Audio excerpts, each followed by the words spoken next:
Imaginez, une seule mauvaise action peut tout détruire. Un éclat de rire cruel, une humiliation, et en une nuit, la richesse la plus solide peut s'effondrer comme un château de cartes. Voici l'histoire choquante d'Anita, l'héritière qui a osé humilier une vieille dame avec de l'eau, et qui l'a payée au prix fort. Bienvenue sur notre chaîne. Si vous aimez les histoires qui touchent le cœur, qui font réfléchir et qui enseignent une vraie leçon de vie, abonnez-vous dès maintenant et activez la cloche. N'oubliez pas de partager cette vidéo pour encourager notre page et inspirer d'autres personnes. Et maintenant, installez-vous confortablement, car ce que vous allez entendre pourrait bien changer votre regard sur la vie. C'était un matin froid de juin. Les routes de la ville étaient boueuses à cause de travaux. Une vieille dame marchait lentement, vêtue d'un pagne délavé, appuyée sur une canne, son foulard couvrant ses cheveux gris. Elle avançait avec précaution pour éviter les flaques. Soudain, une BMW blanche apparut. À son volant, Anita Okoro, fille unique d'un puissant milliardaire nigérian. En voyant la vieille femme, Anita eut une idée cruelle. Elle accéléra, fit exprès de passer dans une grande flaque et éclaboussa la pauvre dame de la tête aux pieds. Trempée, le pagne maculé de boue, la vieille femme resta figée. Anita, éclatant de rire, baissa sa vitre. « Regarde-toi, peut-être qu'ainsi tu apprendras à ne pas marcher là où les riches conduisent. » Elle sortit même son téléphone pour filmer la scène. Les passants, témoins silencieux, n'osèrent rien dire. Anita était la fille du chef Okoro, l'homme le plus riche du pays. Ce soir-là, Anita raconta son exploit à ses amis. Ils rirent tous devant la vidéo. Mais le lendemain matin, sa vie bascula. Aux informations, l'empire du milliardaire Okoro s'effondre.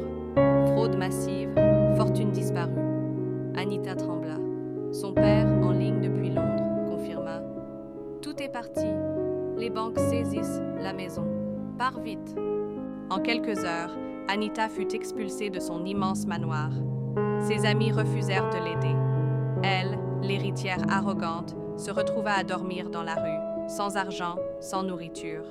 Ses anciens domestiques l'évitaient. Ses meilleurs amis l'avaient effacée. Après 3 jours, une ancienne domestique, Patience, la retrouva affamée.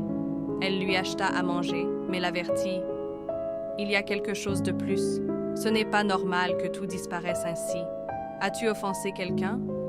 Anita se souvint de la vieille femme. Elle raconta son geste cruel.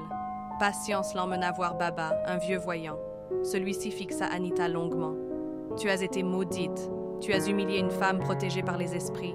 Le châtiment est tombé. Ta famille ruinée. Ta richesse disparue.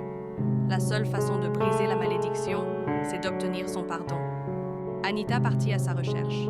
On lui dit qu'elle s'appelait Mama Kiki et vivait à Makoko, un quartier pauvre construit sur l'eau. Mais lorsqu'Anita arriva, c'était trop tard. Mama Kiki venait de mourir la veille. Elle n'aurait jamais son pardon. Le voyant confirma « C'est fini, la malédiction restera. » Anita, en larmes, réalisa que son arrogance avait condamné sa famille. Avec son père ruiné, ils vécurent désormais dans les rues. Les années passèrent.